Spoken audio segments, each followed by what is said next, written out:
그 예전에 있던 교회에서 이제 두 청년이 이제 어떤 한 캠프에 갔다 온 것 같아요. 캠프인지 아니면은 그 말씀하는 어떤 목회자들이 모여 있는 거기를 다녀온 것 같은데, 그 두 분이 이제 한 분의 이제 설교를 들었어요. 설교를 들어서 듣고 나서 이제 어땠냐라고 이렇게 질문을 했더니, 한 사람은 말씀을 듣고 나는 이렇게 살아야겠다, 또 뭐 이렇게 이제 변화돼야겠다라는 생각을 했다고 하더라고요. 그래서 다른 한 친구한테 물어봤더니, 이 친구는 같은 설교, 같은 내용, 같은 자리에 있었음에도 불구하고 그 설교자의 파워에 역시 사람은 힘이 있어야 된다라는 평가를 내리더라는 것이죠. 같은 설교를 들었고 또 같은 내용으로 같이 함께 있었지만 각자 생각하는 것들이 다르다는 것을 그때 처음 느꼈습니다. 이렇게 다를 수도 있구나, 이렇게 생각할 수도 있구나, 이런 것들을 생각하다 보니까 진짜 모이는 사람들마다 생각하는 것들이 다 다를 수 있구나라는 것을 알게 되었어요. 사람들이 많이 모이는 곳에 같은 내용을 들어도 사람들은 그 받아들이는 것들이 다르고 또 생각하는 것들이 다르다라는 것을 알게 됐죠. 뭐 여기뿐일까요? 예전에 그 코로나가 한창 유행할 때 그 코로나 검사를 위해서 모이는 사람들도 각자 다 다르더라고요. 정말 아파서 간 사람들도 있고, 또 왜 모였나 했다가 따라갔다가 그냥 이 코로나 검사인 줄도 모르고 줄 서 있다가 검사를 받았더니 코로나에 확진되신 분들도 있었고, 또 아프지만 가봤더니 확진되지 않은 사람도 있었고, 다 각자 생각하는 것들이 다 다른 상태에서 모인다는 것이죠. 예수님을 따르는 사람들의 모습도 아마 그렇지 않았을까 생각을 하게 됩니다. 그 예수님이 다니시는 곳은 항상 많은 무리가 따라다녔죠. 또 여러 가지 이적과 또 말씀들이 있다 보니까 그 말씀들을 따르기 위해서, 또 그 여러 가지 기적들을 경험하기 위해서 사실 많은 사람들이 따르고 있지만 각자 다른 마음을 가지고 따라간다는 것입니다. 어떤 사람은 정말 병이 낫기 위해서, 내 병이 낫거나 아니면 또 내가 사랑하고 아끼는 사람의 병이 낫기를 위해서 간절히 소망하는 마음으로 찾아간 사람이 있을 것이고, 또 어떤 사람들은 수많은 기적이 있다라고 하니까 그냥 호기심, 또 호기심 때문에 예수님을 찾아가는 사람들도 있었을 것이고, 또 어떤 사람들은 말씀을 듣기 위해서, 또 제자로서 따르기 위해서 그렇게 예수님을 따랐던 사람들이 있었을 것입니다. 그러나 그들 중에서도 바리새인과 서기관들은 바로 어떻게 모이느냐? 예수님을 넘어지게 하기 위해서, 어떻게 하면 예수님을 넘어뜨리고 예수님을 망가뜨려서 우리의 자리를 무너뜨리지 않게 하기, 자신들의 성을 견고하게 하기 위해서 예수님을 넘어뜨리려고 하는 사람들이 있다라는 것이죠. 각자 한 자리에 모이지만 다 다른 생각으로 모인다는 것입니다. 예수님은 지금 이제 말씀을 전하시고 이제 갈릴리를 건너서 유대로 가십니다. 지금 가는 길은 어떤 길이냐? 사실 죽으러 가는 길이십니다. 정말 이제 십자가에 못 박힐 일만 남은 채로 가는 그 길이십니다. 그곳에서 예수님께서는 그 길을 가는 그 길에서도 예수님께서는 자신의 역할을 다 하셨고, 또 자신의 역할을 했을 뿐만 아니라 또 여전히 공격하는 사람들과 부딪혀야 했다는 것입니다. 사실 그냥 가도 죽는 길인데 더 아프게 하는 사람들이 있다라는 것이죠. 그래서 이 바리새인들은 예수님을 어떻게든 넘어뜨리고자 또 죽이고자 하는 그 목적을 가지고 또다시 찾아오게 됩니다. 그러면서 3절 말씀처럼 질문을 하는데, 바리새인들이 예수께 나와 그를 시험하여 이르되 사람이 어떤 이유가 있으면 그 아내를 버리는 것이 옳으니까? 라고 물어봅니다. 이 목적은 무엇일까요? 정말 아내를 버리는 것이 옳으냐 그르냐의 문제가 아니라 어떻게 하면 예수님을 넘어뜨릴까에 대한 고민이라는 것이죠. 정치적으로는 세례 요한이 죽었던 사건을 여러분들도 알고 계실 것입니다. 그 헤롯 안티파스라는 왕이 불륜을 저질러서 자기 아내를 버리고 또 동생의 아내를 취하는 사건이 있었어요. 또 그로 인해서 그것을 비판했던 세례 요한이 목이 잘려서 죽는 사건을 그들은 알고 있습니다. 아마 그런 목적을 두고 이런 이야기를 한 것 같습니다. 헤롯 왕의 잘못처럼 예수님도 반드시 이것을 좁게 해석할 것이기 때문에 반드시 비판할 것이다. 그래서 예수님이 또 헤롯 왕을 비판했어요라는 소문을 내기 위해서 죽게 만들기 위해서 그런 이야기들을 했을 것이고, 또 신학적으로도 마찬가지로 이 논란이 늘 있었던 일인데, 신명기 24장 1절에 사람이 아내를 맞이하여 데려온 후에 그에게 수치되는 일이 있음을 발견하고 그를 기뻐하지 아니하면 이혼 증서를 써서 그의 손에 주고 그를 자기 집으로 내보낼 것이요, 또 수치스러운 일을 해석함, 이 수치스러움에 대한 해석에 대해서도 이 두 가지로 나뉘는데, 힐레락파라는 분들은 이 모세율법을 빙자해서 이 수치스러움이라는 이 말을 빙자해서 여러 가지 이유로 이혼하게끔 만드는 학파가 있었고, 또 샴마이 학파라고 하는 분들은 음행이나 간음 위에는 이혼이 되지 않는다라는 것을 이야기하는 거죠.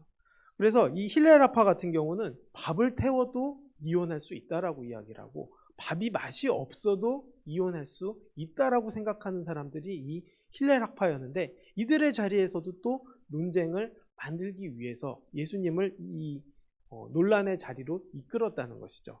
분명 예수님께서는 확실하게 말씀하십니다. 자기 아내를 버리는 것은 옳지 않다. 이혼하는 것은 옳지 않다. 하나님께서 만드신 이 둘이 하나가 되는 것을 우리가 갈라서는 안 된다. 하나님은 가정을 지키기 원하신다. 이 말씀을 알고 있음에도 불구하고 논란의 자리에 집어넣어서 결국에는 문제를 만들려고 하는데, 결코 이혼해서는 안 되고 이혼하지 않는 것이 하나님의 뜻이다라고 이야기를 하지만, 이들은 결국 뭐라고 이야기하나? 바로 모세도 이혼 증서를 써주지 않았느냐, 또 이혼하라고 한 거 아니냐라고 따지기 시작했다는 거죠. 사실 이혼이라는 것은 한 가정이 사랑한다면, 서로 간에 사랑하고 아낀다면 일어날 일이 아닙니다. 또 예수님이나 하나님의 그 사랑을 안다면, 또 하나님이 세워준 자리라고 생각한다면 사람은 결코 헤어지거나 이혼하거나 하는 일이 없습니다. 그런데 이들은 어떻게든 예수님을 넘어뜨리게 하기 위해서 그 하나됨에 대한 생각은 하지 않고 결국에 논란의 자리에 일으키다 보니까 결국 이제는 모세까지 들먹이면서 하나님의 선지자 모세도 이혼을 오케이 했다. 이혼해도 된다. 이혼 증서를 써주라고 이야기한다. 라고 이야기하지만 그 당시에 이혼을 허락하신 이유는 그 당시에 수많은 사람들이 마음속에 악이 가득하다 보니까 그 아내를 폭행하고 또 학대하고 또 그렇게 버리는 일들이 있었기 때문에 저렇게 살다가 죽으면 안 된다라는 그 안타까운 마음 때문에 살아갈 수 있는 길을 열어준 것 뿐이라서 이혼을 허락한 것이지, 사실 정말 이혼을 하기를 바라는 마음에서 이혼을 증서를 써주라고 말씀하신 게 아님에도 불구하고 이들은 그것을 결국에는 보호하심과 사랑하심을 생각하지 않고 자기들의 뜻대로 해석하고 이혼하게 만든다는 것이죠.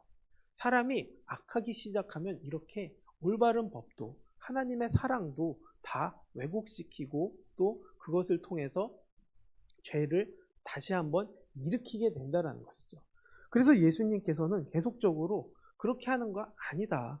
9절 말씀에 보면 뭐라고 말씀하시냐? 내가 다시 말하노니 너희에게 말하노니 누구든지 음행한 이유 외에 아내를 버리고 장가 드는 자는 간음함이라 라고 다시 한번 말씀하시는 거죠. 정말로 아내를 마음이 떠난 상태에서 정말 그렇게 음란한 행동으로 돌아섰을 때 이혼하는 것이지, 그거 외에는 정말 문자적으로 해석하는 것 외에는 이혼해서는 안 된다라는 것이죠. 왜 그러냐? 바로 하나님께서 주신 가정은 하나님께서 주셨기 때문에 이 가정은 하나님께서 주셨고 하나님께서 이루셨고 그 안에서 서로 사랑하고 또 그 안에서 천국을 누리고 또 그 안에서 서로 부딪히고 깨져가면서 완성돼 가는 하나님의 사람으로서 또 하나님의 자녀로서 완성되기를 원하시는 마음으로 하나님께서는 그 가정을 허락하셨는데 가정을 깨지기를 원하시는 분이 아니시라는 것이죠. 그런 이야기를 듣다 보니까 이 제자들 역시도 이상한 생각을 하기 시작합니다. 결혼을 안 하는 것이 오히려 낫지 않습니까? 라는 질문을 하시는 거죠. 하나님의 본뜻은 모른 채 저렇게 살면 힘들고 이렇게 살면 힘드니까 차라리 내가 제자로서 살아간다면 차라리 결혼 안 하는 게 낫지 않습니까? 라고 이야기를 하는 것이죠. 저도 이 말씀에 대해서 굉장히 생각을 많이 할 수밖에 없었던 게 저도 목회자로서 어떤 부름이 있었을 때 사실 목회하기 싫었어요. 그 목회가 하기 싫었던 이유는 부담이 너무 많이 되더라고요. 근데 그 부담 중에 하나가 내가 바르게 살 자신이 없었다는 그 부담이 있었어요. 그러다 보니까 하나님 목회 정말 하기 싫어요. 목회 정말 할 수 없을 것 같아요. 저는 바르게 살 만한 자격이 전혀 없습니다. 이런 생각이 들면서 그 안에서 같이 들었던 생각 중에 하나는 이거 결혼 한 번밖에 못하는 거 아닌가. 한 두세 번 할 줄 알았거든요. 그런데 한 번밖에 못한다 생각하니까 그것조차도 부담이 되고 또 내가 이제는 나이가 40이 넘어가다 보니까 유지하는 것조차도 힘들지 않을까 그런 생각이 막 들 때가 있더라는 거예요. 어떻게 보면 목회자로서 가는 길이 혼자가 더 편한 거 아닌가 이런 생각도 들었던 적이 있었습니다. 그런데 그것은 하나님의 뜻이 아니라는 거죠. 예수님께서 원하시는 것은 바로 뭐냐? 여러 가지 경우들이 있지만 우리가 어떤 선택을 한다 할지라도 천국을 위해서 선택하는 것이 중요하다라고 이야기를 합니다.